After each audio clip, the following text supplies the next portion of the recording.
안녕하세요. 저는 간섭 많은 시누이 때문에 이혼을 해버린 이혼녀입니다. 다들 이혼까지를 결혼의 끝이라고 보고서 결혼하는 사람 없을 거라고 생각을 해요. 그래서 다들 어디까지 참고 살 수 있는지가 좀 궁금합니다.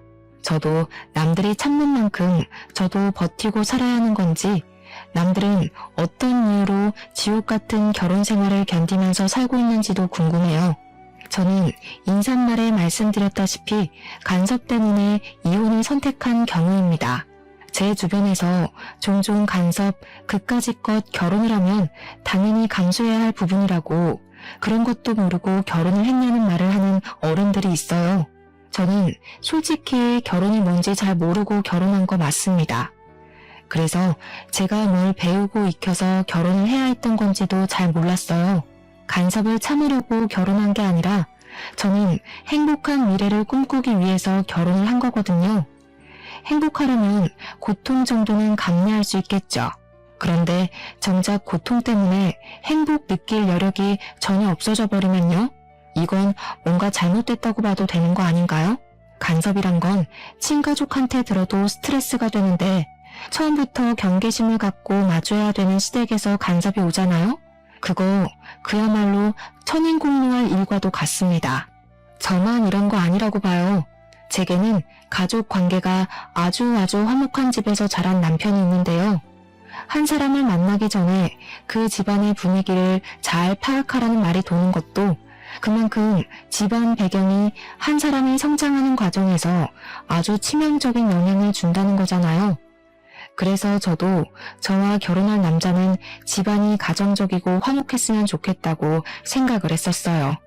그런데 결혼 인사를 가서 처음 마주한 시댁은 삭막한 저희 집안보다 너무 따뜻하고 웃음이 많은 곳이더라고요. 부모는 부모라서 자식을 위하고 자식은 자식이라서 부모를 위하는 성인공자 같은 집안을 저는 남편 덕에 처음 보게 되었습니다. 시부모를 처음 만난 자리에서는 신우가 없었어요. 단란하게 넷이서 식사를 하면서 남편이 어떻게 자라왔는지, 얼마나 정이 가득한 집안인지를 듣는 시간을 가졌었습니다. 우리 딸이랑 아들은 나이 차이가 많이 나서 싸우고 말고 할 것도 없었어요. 이미 우리 딸이 동생을 자기 조카 보듯 아들 보듯 그렇게 나 대신 키웠는데 누나가 그렇게 헌신해주니 아들도 알아서 누나한테 잘하고 그렇게 컸어요. 나랑 우리 바깥 양반은 아무것도 한 게 없었을 정도라니까. 애들이 알아서 잘 커주니 얼마나 고마운지 몰라요. 지금도 남매끼리 우애가 깊어서 어디 가서 이런 소리 자랑하면 다들 놀라더라고. 여자 남자 형제는 다 큰 성인이 되면 서로 얼굴도 잘 안 보고 산다고 하던데, 그런 집안에 비하면 우리 집안이 유별나긴 해요. 그래도 피를 나눈 혈육인데 서로 안 보고 살면 얼마나 아쉬운 일이겠어요. 당연하지. 같이 자란 가족인데 안 보고 살면 되나? 더군다나 누나가 나한테 좋은 특별한 사람이야? 물론 나랑 누나를 이렇게 잘 키워준 부모님 덕분이 크긴 하지만 어쨌든 우리처럼 이렇게 사이좋은 가정도 드물더라고. 이래서 집에 어른들이 자식들한테 본보기가 잘 되어야 하나 봐. 우리 엄마 아빠처럼. 남편한테는 남편보다 나이 9살 많은 누나가 하나 있습니다. 그러니까 저한테는 신우인 거죠. 시부모 말로는 신우가 평소 남편을 키우다시피 자랐다고 합니다. 실제 남편은 시부모의 사랑보다 신우의 사랑을 더 크게 느꼈다고 했어요. 초등학교 때까지만 해도 다들 부모님 찾을 때 남편은 신우를 찾으며 신우에게 학교 행사 참여를 원했다고 했고, 사춘기 땐 자기 부모랑은 말을 안 섞어도 신우만큼은 남편의 해결사 같은 존재였다고 했습니다. 신우가 거의 제2의 엄마라고 해도 될 정도였다고 하네요. 그리고 듣자 하니 남편 생일마다 신우가 아주 통 크게 선물하기까지 했더라고요. 남편이 학생일 때는 브랜드 명품 시계 등을 흔쾌히 사줬고, 남편이 사회인 되고 나서는 차, 전세 오피스텔, 지갑 등을 선물한 걸로 들었습니다. 남편은 신우랑 나이 차이가 있다 보니까 학생 때 용돈이 없어 본 적이 없었대요. 자기 또래들이 한 달에 5만 원 받을 때 자기는 2배 이상을 받는 입장이었다고 합니다.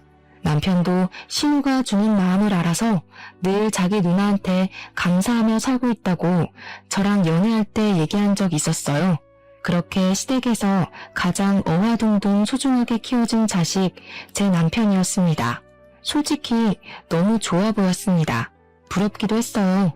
저는 형제자매가 없었음에도 불구하고 부모님이 맞벌이라서 저 혼자 집에 있는 경우가 더 많았거든요. 시부모는 남편이 사랑으로 키운 만큼 제게도 다정한 태도를 보여주셨습니다. 그래서 인사하러 간 자리에서 저도 모르게 제 있는 그대로의 모습을 많이 보이기도 했어요.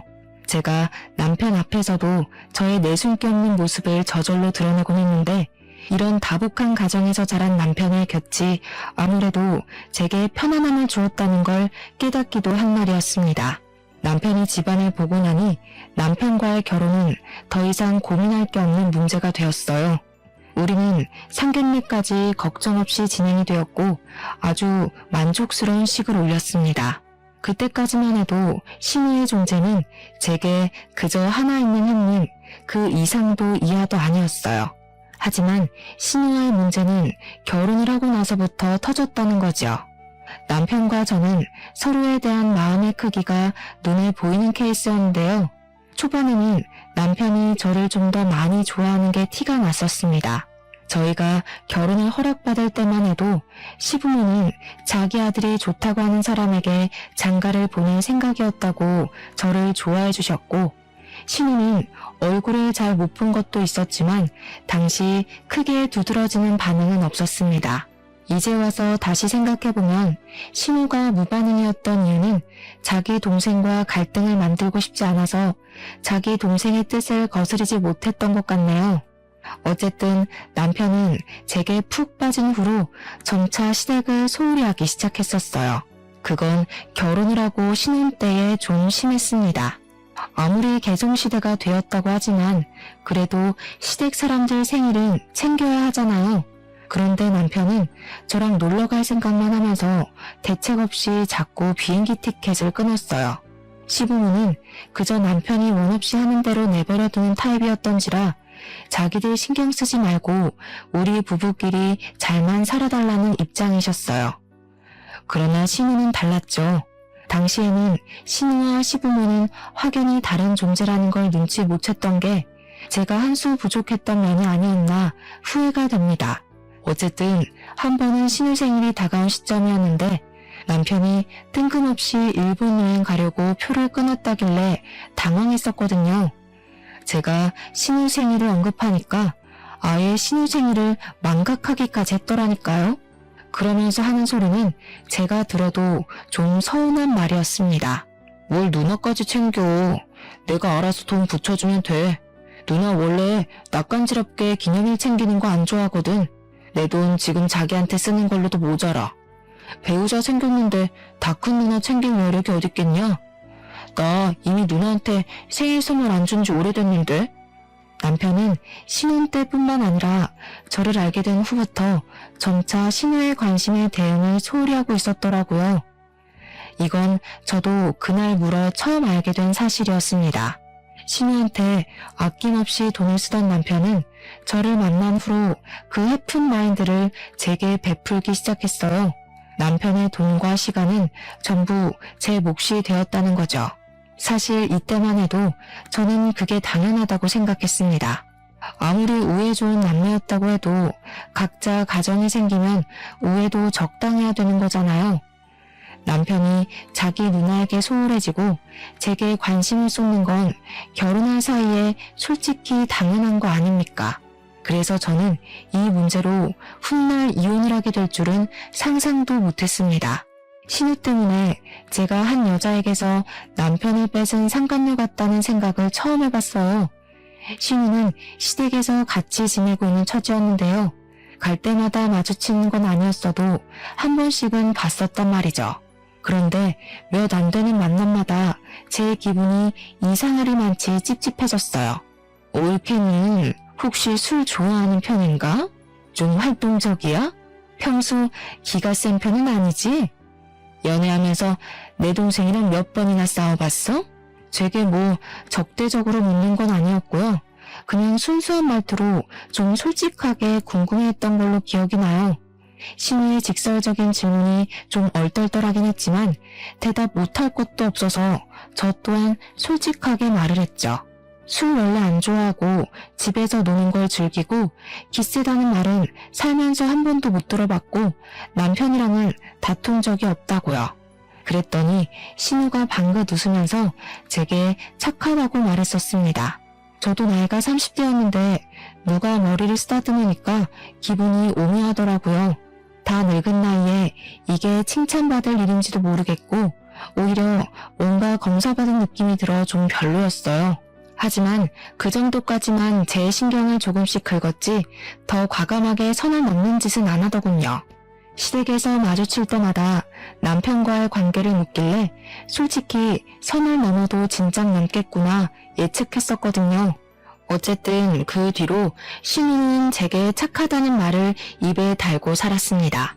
처음에는 저를 좋게 봐주시는구나 싶어서 그런 가벼운 칭찬도 감사하기만 했는데 반복적으로 듣다 보니까 이게 칭찬보다는 생활 비슷하게 들리더라고요. 역시나 다 이유 있었던 거였어요. 사람이 이렇게 교활한 짓을 할 수도 있다는 걸 저는 전혀 생각도 않고 있었습니다. 당장 생각나는 사건의 시작을 떠올려 보니 제가 모처럼 출근을 안 하고 쉬고 있는 날이 기억나네요. 그날은 아침부터 갑자기 신우가 들이닥쳤는데요. 제가 그때 아직 자고 있던 중이었습니다. 남편도 제가 쉬는 날인 걸 알고 있었고 쉬는 날에는 제가 늦잠 자는 걸 좋아한다는 것도 알고 있었어요. 그런데 여행 가는 경우 아니면 쉬는 날엔 제게 일찍 전화하지도 않던 남편이 갑자기 저를 깨우더라고요. 그러면서 하는 말은 신우가 찾아왔으니까 인사를 하라는 말이었습니다. 뭔 신우? 당시 제가 잠결에 들은 말이라 그저 꿈을 꾸는 줄만 알았어요. 하지만 신우가 곧 찬바람을 묻히고 온 옷차림 그대로 우리 안방까지 들이닥쳐서는 커튼을 치는 바람에 제가 눈살을 찌푸리며 일어나게 되었어요. 옳게 해가 중천에 떴어. 애도 아니고 아직까지 뒹굴고 있으면 어떡해? 새댁이 됐으면 새댁답게 쉬는 날 남편 밥도 일찍 챙겨주고 집안 정리도 좀 하고 그래야지. 신혼살림 시작한 지가 언젠데 아직까지 거실이 엉망이더라?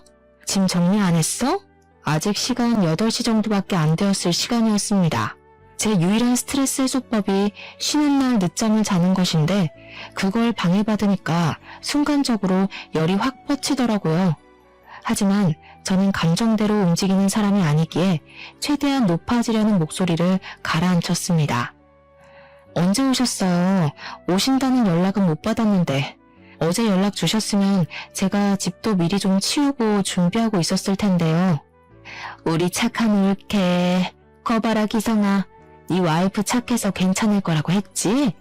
아니 네 남편이 올케 너 쉬는데 오늘은 오지 말라고 하더라고.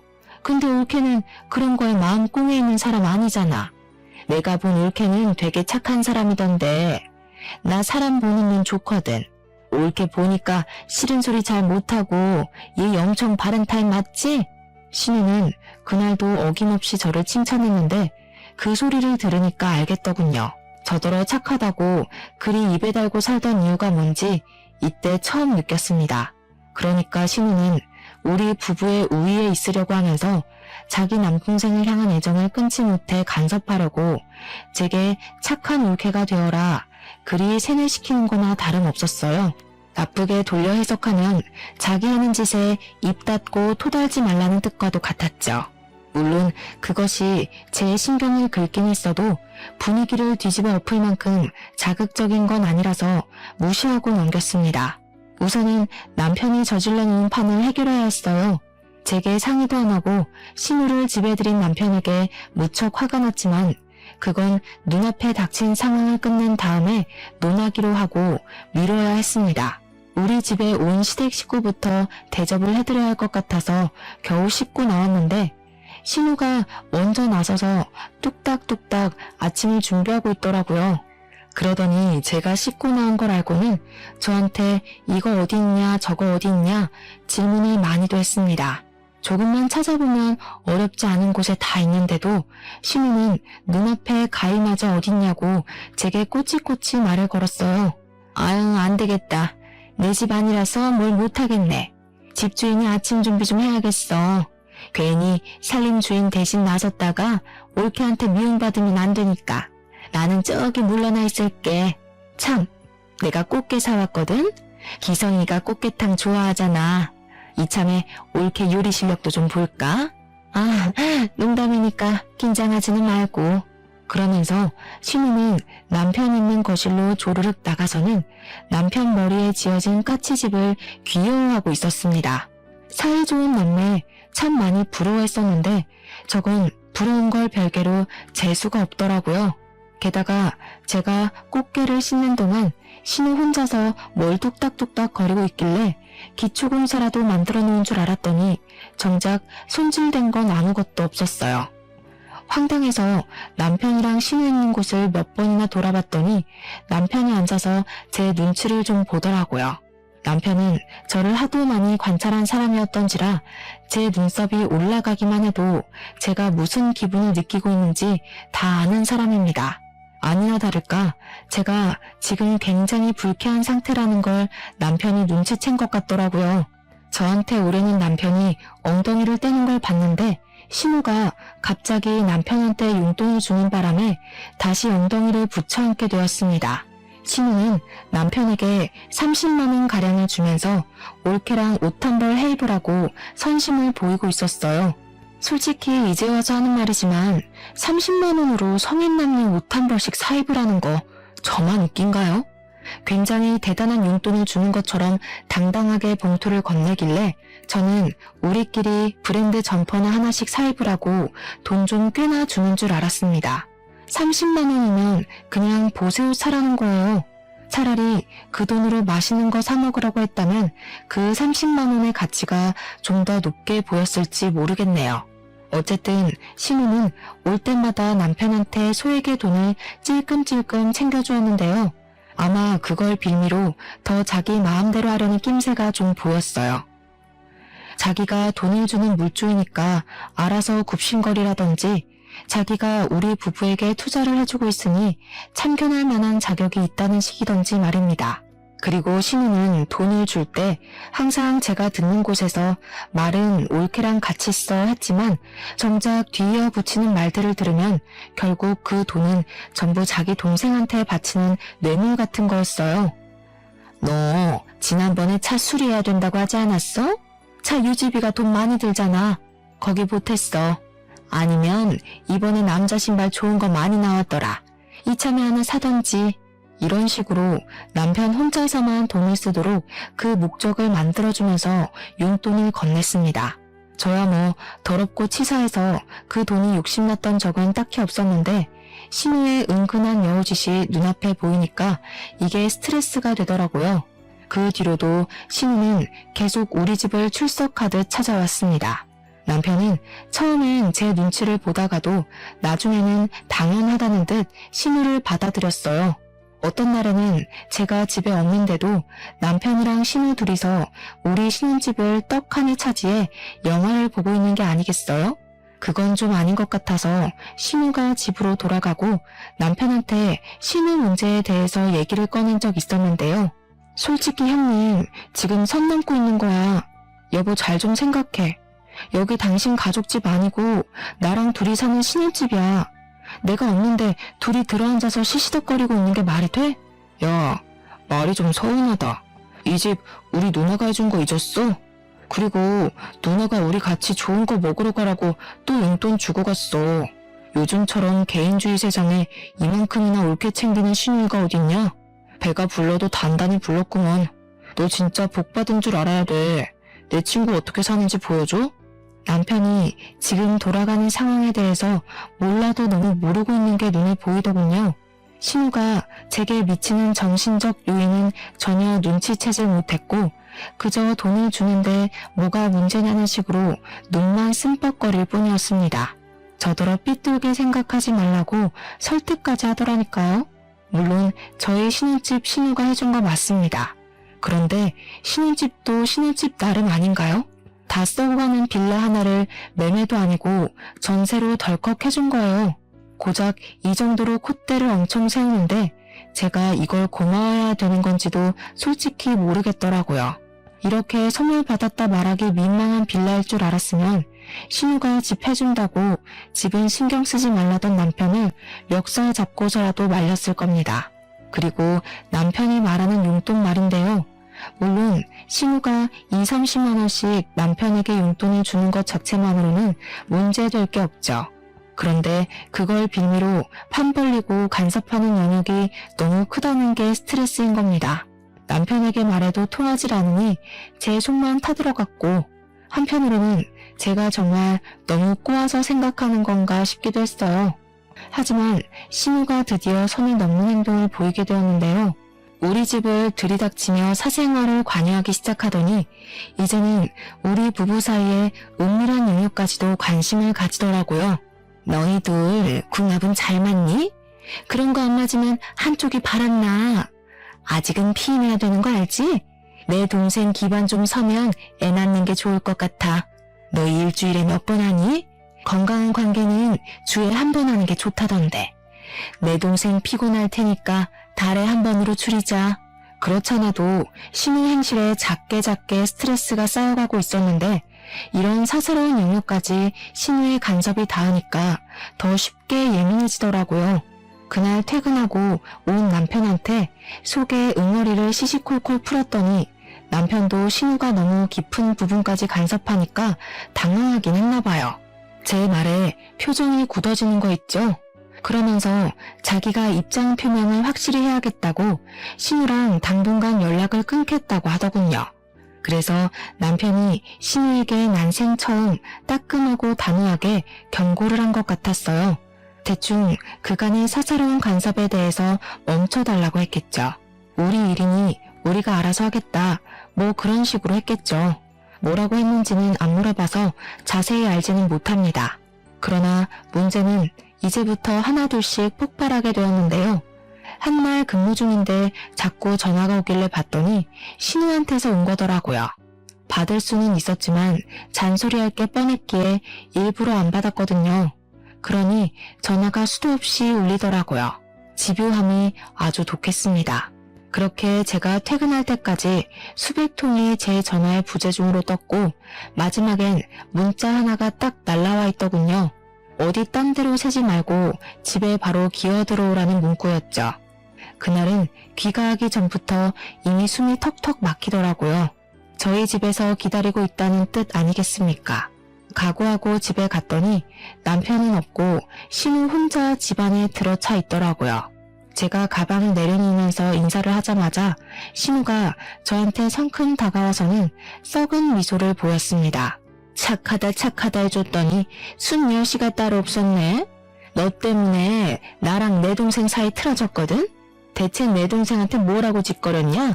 용돈 주고 집안 살림 챙겨주고 끼니 신경 써주고 내가 그것밖엔 더 했어? 올케는 이런 호의를 무례라고 보는 이상한 정신을 갖고 있나 봐? 저 착한 적 없는데요. 형님이 착하다 그렇게 착각하신 거겠죠. 남편도 형님이 사사건건 간섭하는 거 불쾌하던데 모르셨나 봐요? 형님이 별 사생활까지 다 간섭질한다면서 징그럽답니다. 대체 얼마나 귀를 눌려놨으면 남편이 이런 사사로운 감정까지도 말 못했을까요? 진짜 남일 맞아요? 상하관계 아니고 남의 집에 혼자 들어앉아 있는 것도 화가 났던지라 저는 더 필터링 없이 말을 깠습니다. 그러니까 신우가 부들부들 떨더니 이 악물고서 제 기싸대기를 날리더라고요. 꼴에 나이 먹고 힘만큼은 제대로 길러놨나 봐요. 제가 바로 중심 잃고 넘어져 버렸잖아요. 내 동생한테 어울리지도 않는 년을 군말 없이 내버려뒀더니 뭐라고? 네가 우리 남매 사이를 얼마나 한다고 지적질이야? 이 잡년아. 기가 차서 말도 안 나온다. 너 내 동생이랑 갈라설 준비해라. 그러고 신우는 제 대꾸를 들을 생각도 없이 집을 쌩 나가버리더군요. 그럼 저는 신우에게 못 푼 화를 그날 퇴근하고 온 남편을 붙잡아 또 불같이 따졌습니다. 그러니 이제는 남편 말이 자기도 내 불평 들어주기 지친다고 짜증을 내는 게 아니겠습니까? 솔직히 나는 누나랑 문제없이 잘만 지냈잖아. 그럼 네가 이상한 거 아니야? 누나가 뭐 틀린 말 했어? 용돈 준 거 맞고 우리 맞벌이 하니까 끼니 신경 써주는 것도 고마운 거고, 살림살이 신경 써야 될 마누라가 바깥을 놔두니까 누나가 대신해서 관리해주겠다는데 뭐가 그렇게 불만이야? 오히려 네가 누나한테 고맙다고 돈을 줘도 시원찮을 판이거든? 등신 같은 놈. 지 누나 치마폭에 가려서 앞 못 보는 줄도 모르네. 다 큰 새끼가 누나한테 우쭈쭈 받는 걸 사이좋은 거라고 생각하고. 진짜 우습다. 형제 자매 없는 게 이렇게 서러운 적은 또 처음이야. 있었다면 네가 이 잡치는 내 기분을 개미똥만큼이라도 느껴봤겠지? 집안 화목한 거랑 애정 과잉은 다른 건데. 내가 널 잘못 봐도 한참을 잘못 봤다. 말 다 했냐? 누나가 너랑 갈라서라는 거 겨우 비니 맞춰서 달래놨더니 말 그딴 식으로밖에 못해? 내가 평소에도 너 때문에 누나 앞에서 얼마나 곤란한지 알아? 나한테 누나는 부모님이나 다름없는 존재라고 했잖아. 부모랑 다름없는 거지 그게 진짜 부모님이냐? 그리고 비위를 왜 맞춰? 누가 맞추래? 누나 부하이면 부하답게 누나가 시키는 대로 해. 네 누나가 너랑 나 갈라놓고 싶다잖냐. 난 더 이상 그 여자한테 놀아나기 싫으니까 너 혼자 평생 누나 손바닥 위에서 주물럭거려줘라. 그러면서 제가 먼저 이혼 제안을 했더니 버럭하던 남편이 순간 흠칫하더군요. 남편은 제가 먼저 이혼을 요구할 거란 생각을 안 했던 것 같았어요. 그러거나 말거나 저는 그대로 돌아섰고 남편이랑 저녁도 먹지 않았습니다. 그날 우리는 각방을 쓴 뒤 다음날 이혼 서류를 준비하려고 했어요. 그런데 참 고맙게도 신우가 아침 일찍 출석해서 우리 집 초인종을 눌러주더라고요. 원래는 신우가 우리 집 비번도 알고 있는 것 같았는데 제가 새벽에 몰래 번호를 바꿔놨거든요. 남편이 우리 이혼하는 거 신우한테 말했을 거고 그러면 이렇게 무작정 찾아올 것 같았으니까요. 이혼할 마당에 더 이상 제게 형님 되는 사람도 아니고 달가운 손님도 아니라서 저는 초인종 소리를 못 들은 척 출근 준비만 했는데요. 그러니 남편이 양치를 하다가 후다닥 나가서 문을 열어주더라고요. 어머머, 집에 사람이 없니? 왜 씻다 말고 나와서 문을 열어? 집에 개념 없는 여자가 살고 있으니까 이렇게 남자가 고생을 한다. 우리 기성이 바쁜데 여자까지 잘못 만나서 이게 뭔 고생이야? 불쌍한 내 새끼. 남자가 대문 열면 안 되는 법이 신우만의 법전에는 있나 봅니다. 어쨌든 신우가 아침 대바람부터 찾아온 이유는 역시 저희 이혼 때문이었어요. 고맙게도 직접 이혼 서류를 챙겨왔더라고요. 굳이 제 수고를 드리지 않아도 되었잖아요. 그 친절함에 감동해 눈물이 날 뻔했습니다. 신우는 오자마자 합의 이혼을 하고 이래라 저래라 또 명령질을 하기 시작했는데요. 내용이고 뭐고를 떠나서 목소리가 그냥 진짜 듣기 싫었어요. 근데 남편은 역시나 누나 말이 법이라고 보는 사람이라 신우가 시키는 대로 도장을 찾아오고 볼펜을 찾아오고 아주 충성스러웠습니다. 그 모습을 지켜보는데 그동안 제가 남자랑 산 건지 남아랑 산 건지 헷갈리더군요. 뭐 그러거나 말거나 저는 일단 출근이 바빠서 준비만 하고 있었어요. 그러니 신우가 그런 저를 얌전히 내버려뒀을 리 있겠습니까? 옳게? 아, 이제 옳게도 아니지. 야, 귓구멍 막혔니? 와서 도장 찍으라잖아. 왜? 이제야 네가 뭘 좀 잘못했다는 생각이 들어? 이혼 못하겠니? 그럼 머리 받고 용서 좀 빌어보던가. 네 진심이 얼마나 전해지느냐에 따라 내가 이 이혼 없던 걸로 해줄 수도 있어. 신우 목적은 사실 이혼이 아니라 저거였던 듯 싶었습니다. 저를 끝내 무릎 꿇리고 싶었나 봐요. 기센 척하면서 어떻게든 제 우위에 있으려고 사족을 다하는 신우를 보니 제 눈에는 그저 신우가 일진놀이하는 고등학생으로밖에 안 보이더군요. 그래서 저도 신우가 좋아하는 찰떡선이 없는 화법으로 대답을 해주며 신발을 신었습니다. 네, 제 귓구멍이 꽉 막혀서 뭐라고 씨부리는지 모르겠네요. 이제 내 신우도 아니고 그냥 할 일 없는 아줌마 같은데 내가 왜 아줌마 말을 들어야 되죠? 퇴근하고 나서 도장 찍을 테니까 그만 깝죽거리고 거기 두고 가세요. 그러고는 그대로 나와버렸더니 문 밖으로 신우가 비명을 지르는 게 들렸습니다. 악에 받쳐서 소리를 지르던데 목청 한번 좋더라고요. 또 하나는 남편의 다급한 목소리까지 겹쳐 들렸는데 대충 엿들어 보니까 신우가 시키는 대로 하면 제가 꼬리 내리고 얌전히 고개를 숙일 줄 알았던 것 같았어요. 아 뭐야, 와이프가 꼼짝도 안 하잖아. 누나가 이렇게 하면 다 된다며. 나 이혼까지 하기 싫단 말이야. 퇴근하고 도장 찍겠다는데 이제 어떡할 거야? 그렇게 사이좋던 남매가 투닥거리는 걸 밖에서 엿들으니까 속이 꽤 시원하더라고요. 어쨌든 퇴근하고 돌아와서 좀 조용한 분위기에 도장을 찍어야지 생각하고 있었는데요. 제가 신우에 대해서 간과한 게 하나 있었더라고요. 신우가 어마어마한 쌍년이라는 걸 잠시 망각했던 겁니다. 퇴근하고 집에 들어갔더니 신우가 출근 전에 봤던 그 몰골 그대로 집에도 안 가고 기다리고 있는 거 아니겠습니까? 근데 황당한 건 제 짐을 전부 신발장으로 다 내던져 놨더라고요. 옷은 여기저기 짓밟혀서 더러워진 상태였고 화장품도 반 이상은 깨져 있었습니다. 신우는 제가 그 꼴을 보고 단단히 충격을 먹었을 거라고 생각했나 봐요. 저를 업신여기며 제 반응을 지켜보는 표정이 딱 그렇게 설명을 해주더라고요. 그 옆에서 남편은 그저 저를 흘겨보고 있었는데 그게 저한테 초조하거나 미안하다는 얼굴은 절대 아니었어요. 약간 꼴 좋다? 그럴 줄 알았다? 그런 느낌으로 저를 가소롭게 보고 있었습니다. 일단은 끝까지 자기 누나를 믿고 신우가 시키는 대로 할 생각인가 봅니다. 야, 이 집 내가 해준 거 알지?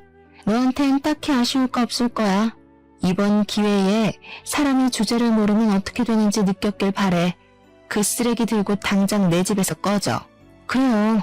안 그래도 사준 사람의 손때가 묻은 집이라 그런지 구린내가 장난 아니었어요. 능력 좋은 척 할 거면 저기 강남 아파트 정도는 해줄 것이지.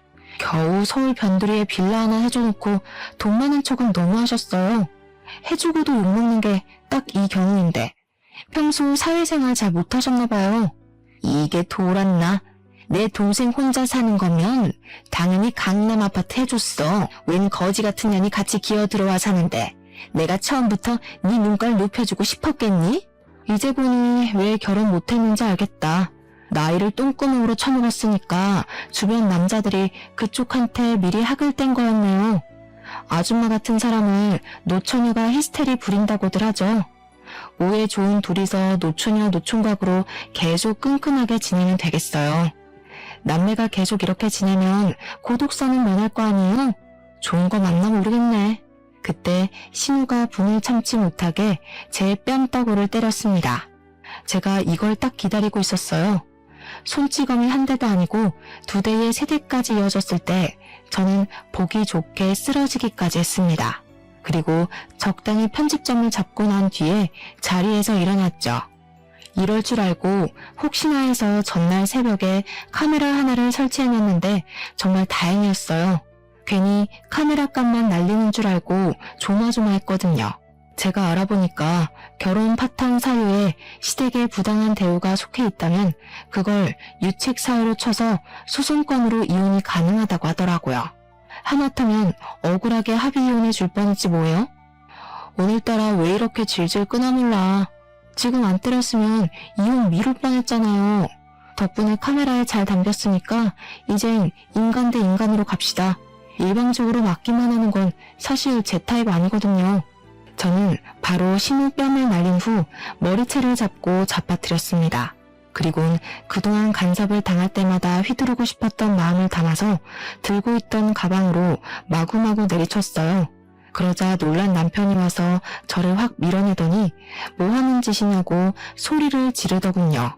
이거 순 깡패 아니야? 야, 그래, 이혼하자 해.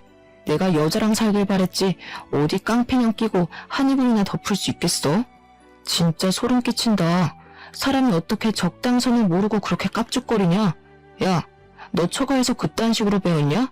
제 발로 제 앞에 찾아와준 남편을 보니 그 면상이 그날따라 더 못나 보이는 거 아니겠습니까? 꼴도 보기 싫어서 가방으로 얼굴을 날려버렸습니다. 우리 부모님이 너무 잘 가르친 거지. 대화로 안 통하는 새끼들은 이렇게 사랑의 매로 다뤄줘야 생각이란 걸 한다더라고. 너희들은 부모한테서 얼마나 좋은 양식을 얻어먹었길래 둘이 쌍으로 답이 없냐? 누가 남이 아니랄까봐 거지 같은 것도 매한가지다 참. 남편이 자기 맞은 게 억울한지 저한테 손을 올리려고 하던데 이미 그럴 거라 예상은 했거든요. 그래서 제가 먼저 들고 있던 가방으로 그 얼굴을 한 번 더 밀어버렸죠. 합의 같은 건 꿈도 꾸지 마. 나 정신적 손해배상까지 청구할 거야. 이 거지 같은 빌라도 위자료로 다 뱉어내야 될걸? 아줌마, 그렇게 돈으로 동생 조종 잘하더니 어디까지 동생 뒤 봐줄 수 있을지 한번 보여줘 봐요. 전세 빌라밖에 못해주는 졸부 재력 최대한 짜내봐야 될 거예요. 그렇게 저는 신혼집 같지도 않던 그 썩은 빌라를 나오게 되었습니다. 이미 쓰레기가 되어버린 제 짐도 그 집에 어울릴 것 같아서 그냥 기부를 하고 나왔어요. 그 집이 방음이 얼마나 안 되면 3층이었는데 제가 1층으로 내려갈 때까지도 신우가 고래고래 비명 지르는 게 다 들리더라고요. 어쨌든 저는 다음날 바로 변호사 만나서 증거될 만한 자료를 모두 제출했습니다. 남편에겐 이혼 소송을 했고 그뿐만 아니라 신우에게도 폭력죄, 협박죄, 정보통신망법 위반 등 제 선에서 할 수 있는 건 전부 다 고소 때렸어요. 시댁의 가장은 신우였는데 남편 차도 할부로 사준 주제에 얼마 안 되는 돈으로 얼마나 자부심을 부릴 수 있을지 좀 궁금하긴 하더라고요. 아니나 다를까 제 궁금증을 친히 풀어주려고 시부모께서 나서주신 거 아니겠습니까?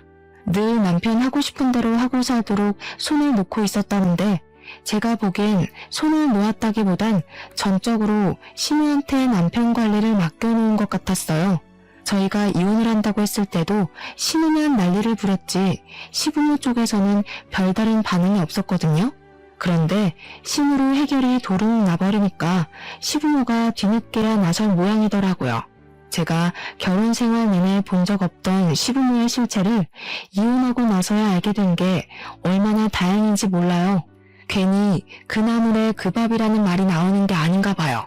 신우랑 남편 같은 자식이 만들어지려면 그렇게 자원을 주는 부모가 있어야 가능했을 거잖아요.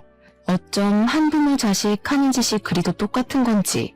한날 시부모가 제가 어디 살고 있는지 모르니까 제 근무지를 찾아왔나 보더라고요.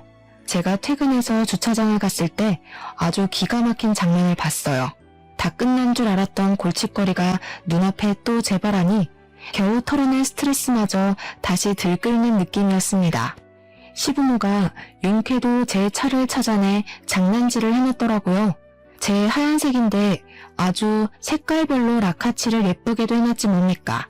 차에 그려진 낙서는 온통 돈에 눈이 멀어서 남편을 버렸네. 예우도 모르는 년, 이혼녀 꼴로 얼마나 잘 먹고 잘 사는지 보자 등등 자기 아들과 갈라선 것에 대한 원망이 한가득 적혀 있었습니다. 그리고 바퀴도 2개나 펑크나 있었고요. 그걸 사진으로 다 찍으면서도 기가 차서 계속 웃음이 나왔어요. 주위에서 사람들이 저를 힐끗거렸었는데 저는 원래 주변 시선에 둔감한 편이라 딱히 쪽팔린 건 없었습니다. 다만 수리비가 꽤 나오겠다는 것과 당장 차를 못 타게 생겼다는 짜증이 확 치밀었죠. 당연히 수리비는 제가 감당할 생각 추호도 없었습니다. 다행히도 시부모가 멍청했기에 일은 쉽게 해결되었어요. 시부모가 며느리 마지막 배웅하는 길에 보너스라도 챙겨주고 싶었나 봐요. 이렇게 깜짝 범죄를 저질러 주시니 말이죠. 블랙박스에 고스란히 찍힌 증거물 때문에 경찰에 신고를 하더라도 경찰이 수고스럽게 범인을 찾을 필요도 없어서 더없이 좋은 선물이었습니다. 그 자리에서 신고는 신고대로 했고 저는 스프레이 냄새 가득 나는 차 안에서 시부모한테 전화를 걸어봤어요. 시부모가 저를 기다렸는지 제 전화를 받자마자 성량을 키우더라고요. 어디서 이런 속물에 찌든 애가 우리 집에 들어와서는 내 아들을 망쳐? 네가 감히 내 자식들한테 손을 댔다면서? 내 새끼들 나도 훈육 한번 해본 적이 없는 귀한 자식이야. 착고락선이 봤지? 당장 고소 취하 안 하면 그게 겨우 시작인 줄 알아야 될 거다. 네, 그러세요. 고소 취하는 안 할 생각이니까 더 해보시라고요. 제 차 생각보다 손 많이 보셨던데 또 싸지르기만 할 줄 알지 치울 줄 몰라서 어떡해요? 저 방금 재물손괴죄로 신고하고 연락드리는 거예요. 이미 청구된 돈이 많아서 등골 빠졌을 텐데 제 차까지 해결하려면 당분간은 쌀밥에 간장만 찍어 드셔야겠어요. 뭐야? 우리가 너더러 내 자식들 갖고 놀라고 결혼시킨 줄 알아? 감히 어른까지 협박하고 말이야. 어디 신고해 봐라. 우리라고 신고 못할 줄 아냐? 내 새끼들 건드린 죄값은 내가 평생 눈 감을 때까지 쫓아다니면서 치르게 할 거야. 그렇게 아끼는 자식들인데 발목을 더 붙잡으시면 어떡해요. 그러니까 생각을 하시고 일을 저질렀어야죠. 다 늙어서 유치하게 낙서가 뭡니까 낙서가. 제가 경찰한테 친히 그쪽 집 주소 알려줘서 곧 찾아갈 거예요. 옷 따뜻하게 입으시고 자식들 손잡고서 경찰 선생님들 따라가세요. 화목한 가정에서 다 같이 건강하게 자란 식구들인 줄 알았는데 이렇게 부작용이 있을 수도 있다는 건 정말 몰랐습니다. 결혼하기 전에 시댁 방문을 많이 해봤더라면 제가 결혼이란 실수를 안 저질렀겠죠? 시부모가 자식을 너무 과잉 사랑하는 게 문제이긴 했지만 한편으로는 그게 장점이기도 했었는데요. 시부모가 자식의 뜻을 너무 존중해주는 덕에 저희 결혼 생활에 관심을 놓고 있었잖아요. 신우한테 자신들의 권한을 다 위임해서 보고받고 있었는지는 모르겠다만 신우 한 사람이랑만 신랑이를 벌였던 건 불행 중 다행인 점이 아닌가 뒤늦게 그런 생각이 들었어요. 아무튼 저는 그 일이 있고 9개월이 지난 현재 일상생활을 완벽히 복구하였습니다. 제 인생에 결혼이 있긴 있었나 싶을 만큼 싱글의 삶을 너무 만족스럽게 살고 있어요. 결혼도 한 번 갔다 오니까 두 번까지는 환상이 안 생기더라고요. 이혼이란 아픔이 제가 살아가는 길에 긍정적인 걸음이 되었다고 생각하면 그게 그리 막 아픈 것도 아니었고요. 오히려 제 삶에 더 집중할 수 있는 계기가 되지 않았나 싶어요. 저도 저지만 이번 기회에 저 애정과다 집안에서 색다르게 깨우치는 게 있었길 바라네요. 아마 자기네들이 뭘 잘못했는지도 모르고 있을 가능성이 크지만 말이에요. 사연은 여기까지가 끝인데 다들 제 이야기를 어떻게 받아들이셨는지 모르겠어요. 저는 그래도 금똥 정도는 밟았다고 생각하고 있습니다. 똥은 똥이지만 덕분에 내 손에 들어온 숫자가 많아졌으니 금똥이라고 보려고요. 누가 뭐라 해도 제가 괜찮으면 다 되는 거 아니겠어요? 그만 글을 마무리해야겠네요. 긴 글이었는데 들어주셔서 너무 감사드려요. 다음에 기회 되면 또 한 번 찾아오겠습니다. 건강하세요.